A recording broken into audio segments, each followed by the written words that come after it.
నా క్రైస్తవ మిషనరీలు నాకు ముందు నడిచినటువంటి నా విశ్వాస యోధులు ముందుకొచ్చి మత ప్రాతిపదికన కాకుండా ప్రతి ఒక్కరిని, స్త్రీలను పురుషులను పక్కపక్కన కూర్చోబెట్టి చదువు చెప్పారు. అది మిషనరీ సేవ యొక్క ఘనత.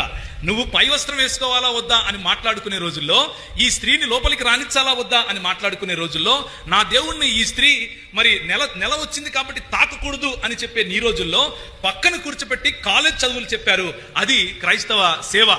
ఈ క్రైస్తవ సేవ కారణంగానే ఈ రోజు భారతదేశం ఏమైందో అది ఉంది. దేశాన్ని క్రైస్తవులు వచ్చి విడగొడుతున్నారు అంటున్నారు. ఈ కొంచెం సిగ్గుండాలి మాట్లాడటానికి. క్రైస్తవులు కలిపారు. క్రైస్తవులు భారతదేశంలో ఆఫ్ఘనిస్తాన్ కలిపారు.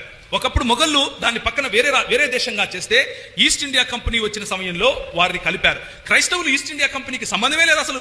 అయినా కానీ ఈస్ట్ ఇండియా కంపెనీ ద్వారా వచ్చినటువంటి మిషనరీలు సాంస్కృతికంగా వారిని ఏకం చేశారు. సాంస్కృతికంగా కశ్మీర్ను కలిపారు, సాంస్కృతికంగా బలోచ్ను కలిపారు, సాంస్కృతికంగా గిలిగిట్ను కలిపారు, సాంస్కృతికంగా మరి ఇప్పుడు వెలివేయబడుతున్నటువంటి రాష్ట్రాలుగా పిలువబడే నార్త్ ఈస్ట్ ఇండియాను కలిపారు, సాంస్కృతికంగా ఇప్పుడు విడిపోయినటువంటి బంగ్లాదేశ్ను కలిపారు. విడగొట్టింది మీరు. ఎందుకు? నేను నీకంటే గొప్ప అనే జాత్యాహంకారం కారణంగా. ఈ జాత్యాహంకారం భేదములుండును అనే మాట బైబిల్లో ఆనాడే చెప్పారు. నువ్వు భేదాలు సృష్టిస్తూ ఉండు, ప్రజలను విడగొడుతూ ఉండు.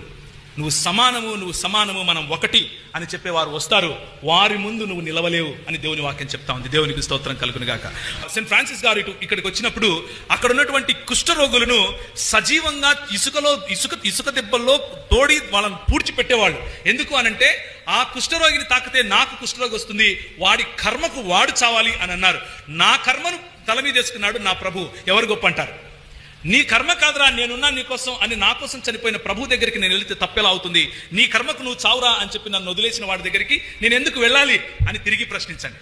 క్రైస్తవ సువార్త ఏంటి అని అంటే, ప్రతి ఒక్కడు వాడు కుష్ఠరోగైనా సరే వాడిని పూడ్చిపెడుతున్నారు. అది తప్పు.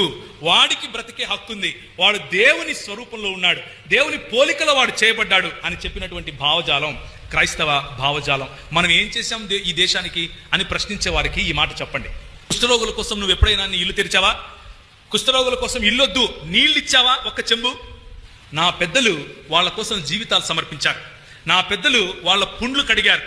నా పెద్దలు వాళ్ళకు కట్లు కట్టారు.